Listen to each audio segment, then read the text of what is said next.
Good morning. My name is Jess, and today we are going over some sort of mythical creature or being. In this series, I tell you about mythical creatures and beings, sometimes bringing insight and other times creating more questions. But together, we will learn about these mythical beings, shedding light on the history, the places, and the stories about these creatures and beings. Now, before I continue, please check the description below for links and various ways to support this channel. It is through the support and generosity that I get that make this channel possible. Now, before I continue, what you see, hear, and even learn from the upcoming video, understand that the information that is in this upcoming video is there for entertainment and not to be used as fact. I hope you all enjoy the fruits of my labor as we go through different folklore, books, sometimes even video games, to help give us more insight for this week's video. What is a faun? Well, my friend, a faun is a creature with the legs of a goat, with their torsos and faces looking more like humans, aside from the horns, with some fauns having both horns and ears of a goat. That, however, is for later on. Most of the oldest stories we have on fauns come from Roman folklore. A lot of Roman stories told of fauns as being a ghost or in ghost form. Those stories claim that those ghostly forms tended to stay in the deep woods. When ancient Greeks heard of those stories, they adapted them, giving the spirit fauns a visual form. Greeks told stories about fauns with the lower half being goat legs and the upper half being human, usually with horns of different shapes and sizes.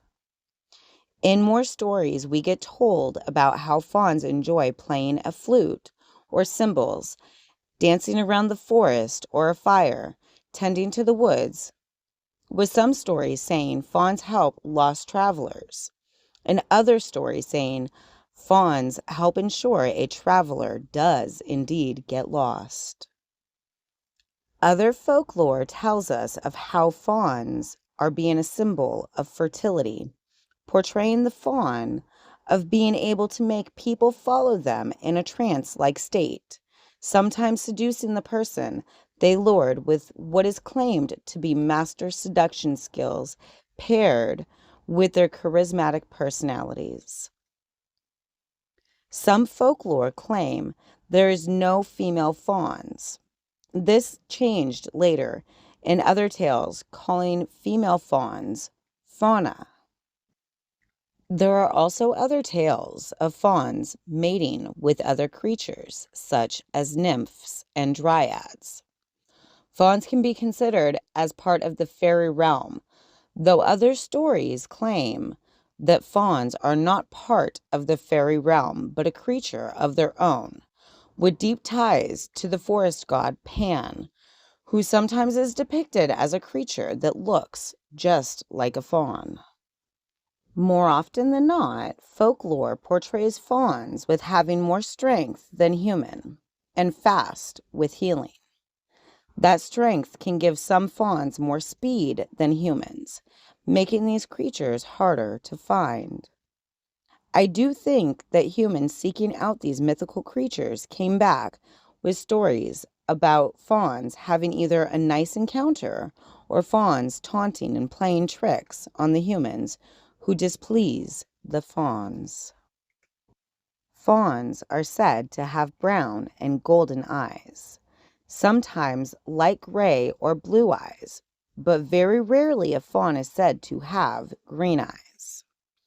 Not very many stories tell what color hair a faun could have, but most stories tell of fauns having auburn, brown, or black hair, usually unkempt and wild, matching the surroundings of the fauns. Most of these stories claim the hair is usually wavy and sometimes looks like a mane, with how bushy and wild the hair was said to look like. While looking into fawns and eye colors, I had a thought that made me pause. I wonder if the fawn's eye color has anything to do with the parentage, with the fawn breeding practices being considered. Maybe the brown and golden-eyed fawns have other fawns or wood dryads as mothers. And maybe fawns with blue eyes or gray eyes have water nymphs for mothers, while fawns with green eyes have forest nymphs for mothers. I could be wrong, but it was just a random thought that I wanted to share. Throughout the time, fawns started off as a ghostly form, which led to a corporeal form with the legs of a goat and a human from the waist up with horns on their heads. This later changed a fawn's name to a satyr and gaining the ears of a goat. With this change also came a love of wine and a desire to chase the nymphs, dryads, and fauna in hopes of mating. We can see through these changes that these folklore stories get changed and adapted depending on who and where the folklore has been told. A lot of these stories portray a fawn with the appetites of the goats that these creatures are said to resemble. This tells me that there is a good chance that fermented fruits would be highly desired. With those hypnotic melodies, getting the farmer's daughter to bring fermented grapes would be very easy for a fawn to do and never get caught. Being a mythical creature, hypnotizing humans into forgetting ever seeing these fawns, it would ensure these creatures stay hidden and undetected in the human world. With this thought, something else came to my mind. Maybe a fire or two have been started by gatherings of fawns having too much fun and walking away. However, just food for thought. It could have been a lightning strike for all I know. Many fairy tales portray fawns with wonderful senses of humor, always making the beings and creatures around them laugh, essentially making fawns the life of the party. There are some stories of fawns being able to create illusions so real that humans just can't see past or through the illusion in front of our eyes. Has this creature shown up in a local bar to tell jokes? Maybe that comedy club had some really good comedians. Was that really a foot, or did I just see a hoof for a split second? With everything I have said, the ancient Roman stories, fauns are a corporeal form of the god Faunus, who looked after fields and hoofed livestock, mostly goats, which made most fauns welcome. It wouldn't have been uncommon during ancient times for citizens to make sacrifices to help appease the god Fauna, in hopes of fauns to show up to help tend to the goats in the fields, blessing the fields to be more fertile and making the goats more fertile, potentially even increasing the milk or the quality of the milk produced. Did those goats produce better milk, and did those fields produce more food from that sacrifice attracting fawns? Or was the foods given to those goats packed with extra nutrients, making the goats produce more and better milk? And were those fields fertilized with nutrients for the soil, giving a better yield?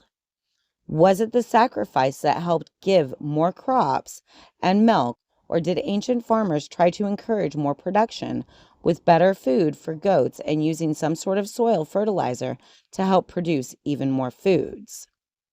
Does this mean fawns are real and walk amongst us?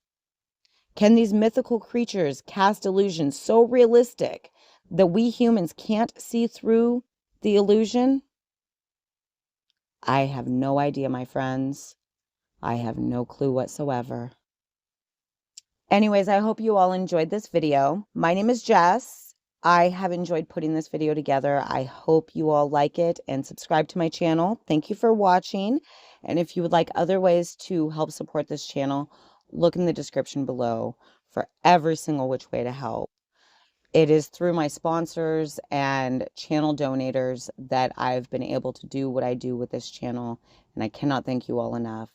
Thank you all so very much. I hope you all have a wonderful day. Blessed be, and bye for now.